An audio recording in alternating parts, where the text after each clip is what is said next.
What we allow you to do is get. I'm being evicted from my house now. Immediately, but what we allow you to do is get an overnight bag. All right, so we'll go inside so you can get some of your things. I have to leave with you? No, you can drive away. No. What I'm asking you is, I have to leave right now. Correct. Yep. So you can go inside, gather up some of your things. We allow you that courtesy. And do you have your car here? I do. And then on your own accord, you can leave here, okay?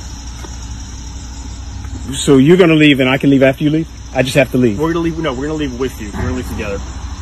Okay. You definitely have to leave today, okay? Got you. So what we'll do now, go inside, get some of your things. You need this back? What's that? This. Nope, that's for you. This is me. Yep. This is me. That's officer and that's officer. Can I see your eyes, please? Is that okay? All right. My wife filed a false abuse claim against me in order to initiate a divorce, in order to get an advantage over the property that we have. Out of nowhere, she just filed a false abuse claim against me and had me evicted from the house. Women in particular who do this to men are criminals. They are dangerous. They are criminals. My understanding now is that this is a strategy that many women will employ. I'm being evicted from my house now. All right, Shalom, giving all praise to Yahweh Hashem, Yahweh Shah, Ba'ashem Rakak Kodash. All praise, all glory, all honor to the God of Abraham, Isaac, and Jacob. Yahweh in the name of his son, Yahweh Shah in the name of the Holy Spirit, the Spirit of truth. Double honors to the apostles, the elders, and the bishops of Great Millstone. Peace, mercy, and grace to the household of faith, the holy elect. Hey, man, quick lesson coming back at you in the spirit. As you see the wickedness here in this video, you got Jake being trespassed upon by his wife. Okay, which let's go ahead and get the scriptures on that. Just a little quick lesson, man, spirit, edification, trespass, 'cause everything can be linked to the Holy Scriptures. Marvel not if she trespass against you. Hold up, Salakia. Okay, Sirach or Ecclesiasticus chapter 26, verse 10. We'll start at that. If thy daughter be shameless, keep her in straitly, lest she abuse herself through overmuch liberty. And what women have been allowed to do is they've been allowed to abuse themselves through liberty. Okay, we have a bunch of shameless daughters walking around here that have been exalted and being promoted, being liberated, so-called. And they actually, they say this, women's rights, female liberation, right? But they're really supposed to be kept in straight. They're supposed to be, very heavily guarded and ruled over, okay, according to the scriptures. Genesis 3rd chapter, thy desire shall be to thy husband, and he shall rule over thee. Verse 11, it says, watch over an impudent eye, and marvel not if she trespass against you. All right, let's look up impudent. Impudent. All right, this is straight wickedness. Impudent, without shame, shameless. All right, so watch over a shameless eye and marvel not if she trespass against you. So if these women don't have no type of shame to them, you're supposed to keep a very close watch on them. And don't be surprised if they trespass against you. What is trespass? Because what word comes to mind is transgress or to offend. But the online etymon is transgress in some act of manner, committing an aggressive offense to sin. So marvel not if she commits an aggressive offense, because this is an aggressive offense that was committed by this man. His wife, so-called wife, suddenly out of nowhere filed a false abuse claim against him, all right, after secretly filing for divorce so that she can have a one-up on him and one, separating from the guy, and two, getting the property. You know what I'm saying? This is straight wickedness. And where you think she got this from? She didn't just think about this and come up with this on her own. More than likely, she heard this from another one of her girlfriends, who heard it from another girlfriend, who heard it from another girlfriend, who probably got it from some dude. You know what I'm saying? All right. And that's the thing. part of keeping in the woman straightly is not, she's not supposed to have access to all these different influences, these different suggestions in her ear.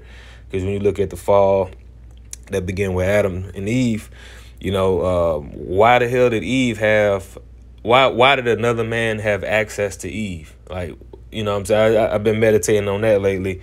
You know, how the hell did the serpent, which was a man, how did he even get that private one-on-one time and space with Eve to even put that suggestion in her ear? You know,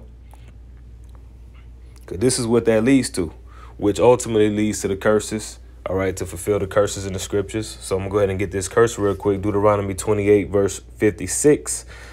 Okay, I'm going to start at 46 and jump down, talking about the curses. And they shall be upon thee for a sign and for a wonder, and upon thy seed forever, which forever just goes into a period of time, not for an eternity. But when we jump down to verse 56, the tender and delicate woman among you, which will not adventure to set the sole of her foot upon the ground for delicateness and tenderness, her eye shall be evil toward the husband of her bosom, and toward her son, and toward her daughter. So this woman had an evil eye, all right, toward her own man. All right, she was plotting, you know, and she did this. All right, she did it. All right, and now he's probably having all kind of thoughts of goddamn sending this bitch to the spirit world, and he should, because she trespassed against him. This is a very wicked doing, and in this society, this type of wickedness is allowed to fluster, to grow, to spread, to keep going, you know, which is why ultimately the Most High is going to step in and place judgment on this place, because if he doesn't do it, it's not going to be done. You see, Revelation 17:1, and there came one of the seven angels which had the seven vials, and talked with me, saying unto me, come hither, I will show unto thee the judgment of the great whore that sitteth upon many waters. The great whore is Babylon the Great, which is the United States. Okay, this is that great whore that sitteth upon many waters, and the waters represent the people.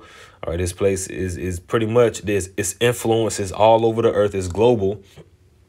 Okay, literally, because it had military bases all over the goddamn place. And then it has an influence on everywhere. You know, this is the great whore. You see, verse 2, with whom the kings of the earth have committed fornication, and the inhabitants of the earth have been made drunk with the wine of her fornication. You know, a lot of countries have jumped on this women's liberation movement, which this doesn't lead to the forwarding and the progress of a nation. It leads to the demise, to the decadence of a society when you let women go unchecked. It's just like letting children go unchecked. You know, the law, statutes, and commandments address, you know, whorish women. They address, you know, badass children that rebel and don't listen. You know, you address those things, you nip those things in the bud so that they don't be allowed to spread and destroy the society. See, the law, statutes, and commandments were life, you know. And under Esau, the vibration of Esau and the heathen, you know, nothing but death is being forwarded. This is death, man. This is nothing but death, because let's say this man ends up, because eventually, like, who's to say, like, this man might end up, if he get a chance and the spirit hop on him, he might end up goddamn taking her life. He might, because this is very this is some shit right here, man. This is some shit. This is some shit, man. And it'll take the spirit of Yahweh Shem Yahushai, you know, in the spirit of patience. All right, and understanding for him to not want to retaliate, you know what I'm saying, in a very aggressive manner on her, you know, because this is like war. This is like her making war against him in a very passive way, not in the physical, I'm going to fight you physically. It's like a passive war move she just made against her own dude. Like we just read in the curse, the woman, her eye should be evil toward her husband, which shows that we are the Israelites, that we are under the curses. You know what I'm saying? Because what other nation of women have this type of energy toward their men? You see? And he ain't know what else to do but to go to social media and spread this and share this, which this is a testimony, all right, to the wickedness that's going on here in Babylon, right? This is a testimony, which here we come in as the prophets, we come in and we speak to these things and put our add our witness to it. All right, so that it goes to the heavens. And so the Lord is receiving all of these things, all right, because he's about to act. He's about to act. All right, this ain't about to go on for too much longer. And with all the things happening with the CBDC and the chip and everything right around the corner, those missiles are getting polished, man. They on their way. The Most High is not about to allow this, okay, to continue for much longer. Last script, 2 Esdras 9 or 15. Verse 5, behold, saith the Lord, I will bring plagues upon the world, the sword, famine, death, and destruction. Why are you going to do that, Lord? Verse 6, for wickedness have exceedingly polluted the whole earth, and their hurtful works are fulfilled. Okay, this is wickedness, man, polluting the earth, especially because it's coming from the headquarter of wickedness, which is Babylon the Great. And this type of behavior, this should not even be allowed to continue. This needs to be seen and addressed, but this ain't gonna be stopped. So therefore, the Lord is gonna bring what? Plagues, sword, famine, death, destruction, and He's gonna use His sword to do it. His sword on the left hand side is the so-called white man. That is the sword of the Most High. Okay, King David acknowledged that, the wicked, which is thy sword. Verse 6, verse 7, therefore saith the Lord, I will hold my tongue no more as touching their wickedness, because the Most High speaks through the mouth of the prophets. So the prophets, speak concerning the wickedness of men, right? Which they profanely commit, neither will I suffer them in those things in which they wickedly exercise themselves. These people are wickedly exercising themselves in great boldness in the things that they're doing. Okay? They're not ashamed. Behold, the innocent and righteous blood crieth unto me, and the souls of the just complain continually. All right. Israel is hurting out here, man, complaining, groaning. Verse 9, and therefore saith the Lord, I will surely avenge them and receive unto me all the innocent blood from among them. Now, we know that none of us are innocent, but in the sight of the Yahweh Shem Yahweh, you do have those of us that are considered blameless. Okay, there's no fault, there's no guile, because our spirits are sincere. Our spirits are, we have the right spirits on a lot of us. You know what I'm saying? Even though we commit iniquity, we commit sin, we have sincere intents, and the Lord is going to act on our behalf. Who's to say that this guy, you know what I'm saying? Well, who knows, man? It could be judgment, but you do have a lot of this, a lot of these type of things happening that, it's just like, wow, you know what I'm saying? Like, the Lord has to do something, and this guy, he probably damn sure ain't in the truth, but at the end of the day, it's still a wicked act, man. And it's off. You know what I mean? Women ain't supposed to be goddamn doing that. What they do. I'm going to get this real quick. Ecclesiastes 7:20, 26. All right. And I find more bitter than death the women whose heart is snares and nets. See, their mind is full of traps. This was an example of a woman whose heart was snares and nets. Yeah, girl, I'm a goddamn file the divorce claim. Then I'm gonna file for divorce. I'm gonna file for an abuse, saying he was abusive, so that when we go to court for the divorce, I can present that to the judge.